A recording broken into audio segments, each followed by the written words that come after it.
Speaker, welcome po sa Unlearn Error, Spread the Truth. This program has two purposes. That we may unlearn Arminianism humanistic views and that we may spread unpopular but biblical apostolic doctrine. Soteriology po tayo, Faith Saves is an Error, Part 10. Reason why faith saves is error. Na-discuss na po natin ang 14 na dahilan bakit ang faith ay hindi nakakapagligtas, hindi requirements, condition ang faith. Ngayon naman po ay pag-uusapan natin ang mga talatang tila direktang nagtuturo na ang faith ay basis o cause ng pagkaligtas natin. Katulad na lang po ng Acts 2:38. Mangagsisi at mangagbautismo ang bawat isa sa inyo sa pangalan ni Kristo sa ikapagpapatawad ng inyong mga kasalanan. At tanggapin ninyo ang kaloob ng Espiritu Santo. Sa mababaw na pag-aanalisa, lumalabas na ang talatang ito, mga ka-truth seeker, ay nagtuturo na para mapatawad tayo sa kasalanan o para maligtas tayo sa pot ng Diyos, ay kinakailangan natin magsisimanampalataya, magpabautismo.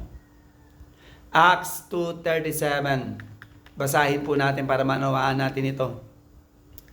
Nang marinig nga ng mga tao na si Pedro ay nangangaral na si Kristo ay napako sa krus, ay nangasaktan ng kanilang puso at sinabi kay Pedro at sinabi sa mga apostol, "Mga kapatid, anong gagawin namin?" Meaning, kumilos na ang Diyos sa puso nila, binago na ng Diyos ang kanilang puso, na-regenerate na sila ng Holy Spirit, kaya nangasaktan ang puso nila at napunit ang puso at nagtanong, "Ano ang gagawin namin sa kasalanan namin? Dahil kami pala ang dahilan, ang may kasalanan kung bakit napako si Jesus sa krus."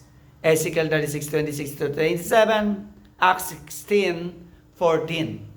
Mas maunawaan po natin ngayon ang Acts 2:38. Basahin po uli natin. At sinabi sa kanila ni Pedro, "Mangagsisi kayo at magpabautismo sa ikapagpapatawad ng inyong mga kasalanan."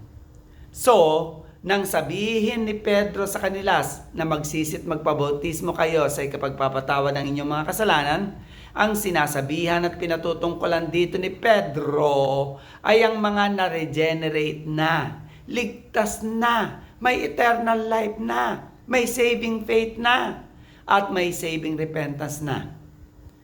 Ang mga na-regenerate na ay napasa ilalim na ng covenant of grace o salvation o gospel of salvation, o napabilang na sa mga ligtas na at magbubunga ng saving faith at saving repentance. Acts 16:31,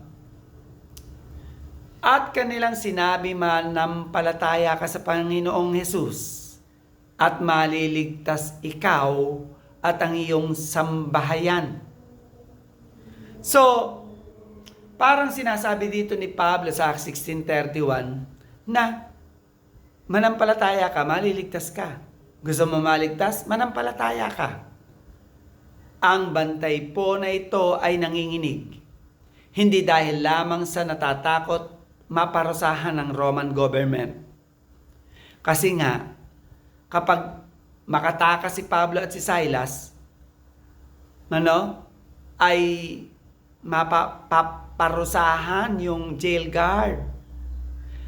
May mas nakikitang malaking dahilan si Pablo sa likod ng takot ng jail guard. Sa pagtatanong ng jail guard na paano ako maliligtas. Ito ay ang takot sa Diyos, kaparusahan at kapahamakan sa impyerno. At ang takot na ito ay kapahayagan ng Philippian jail guard ay na-regenerate na ng Holy Spirit. Si Pablo na mataas ang discerning spirit, kung sino ang binuhusan at kinilusan ng grasya ng Diyos at kung sino ang niregenerate ng Diyos, ay nag-utos sa jail guard na manampalataya sa Panginoon. At ito naman ang dapat na ginagawa sa mga regenerated na sa ila ay utosang manampalataya. dahil dumadaloy na sa kanila ang pananampalatayang ibinigay ng Diyos sa espiritu nila. At ang saving faith na ito ay kusang uusbong at gagana sa mga regenerated na at ligtas na. Si Pedro man, katulad ni Pablo, ay may ganitong uri ng spiritual discernment na makikita natin sa Acts chapter 8:23. Sinabi ni Pedro kay Simon the sorcerer, sapagkat nakikita na piperceive na didiscern kung ikaw ay nasa apdo ng kapaitan o bitter with jealousy, at sa tali ng katampalasanan, imprisoned with wickedness, iniquities, unrighteousness, evil ways. Nakikita ni Pedro ang totoong nasa loob ni Simon, the magician, the sorcerer. Na-discern ni Pedro na ang faith na mayroon si Simon ay natural faith lang at hindi saving faith, kaya ang conclusion ni Pedro ay maliwanag na unregenerate si Simon. Kaya sa discernment ni Pablo sa jail guard, balik tayo kay Pablo, ay in-embrace niya bilang kapatid sa Panginoon ang jail guard at in-encourage ang jail guard na manampalataya sa Panginoong Yesus. Ang gift of discernment ay hindi para sa mga apostol lamang. Ito ay para rin sa ating lahat na mga nangangaral. So, dapat bilang mangangaral ay may karapatan tayo na imbitahan, encourage o utusan ang mga na-regenerate na o nararamdaman nating na-regenerate kinulusan na ng Diyos o nararamdaman nating mga napapagod at napapagal at nauuhaw na sa espiritualidad.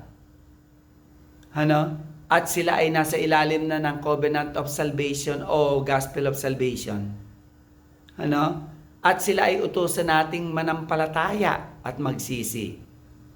Relevance challenge po ng ating pinag-usapan, hindi po natin binabaliwala ang faith. Ang saving faith ay napaka-importante sa usapin ng regeneration o sa usapin ng pagkaligtas natin. At ang saving faith po ay bahagi ng regeneration, kaligtasan na makasalanan. Ngunit hindi po nangangahulugan ng saving faith ang cause basis, instrument, duty, requirement, condition para maligtas tayo. Na-regenerate na ligtas po tayo at tayong mga ligtas na naturalesang mauusbong at dadaloy ang saving faith sa new spirit, new life natin. Sa physical birth po kasi natin, tayo ay nasasakop ng covenant of works na nagdedemand ng perfect love, faith, and obedience ng sangkatauhan. Ang problema, we are tainted with sin, slave of sin. Kaya sa ilalim ng covenant of work, no flesh will be saved. Kaya kailangan natin ng spiritual birth para tayo ay maligtas at mapa sa ilalim ng covenant of grace o salvation through the regeneration of the Holy Spirit. At kapag tayo ay na-regenerate na ligtas na, tayo ay automatically mapapa sa ilalim ng covenant of grace o salvation. Magbubunga itong regenerated spirit natin ng faith na naguugat kay Jesus. Summary statement po ng ating pinag-usapan, faith is necessary and part of salvation, but not the basis or cause of it.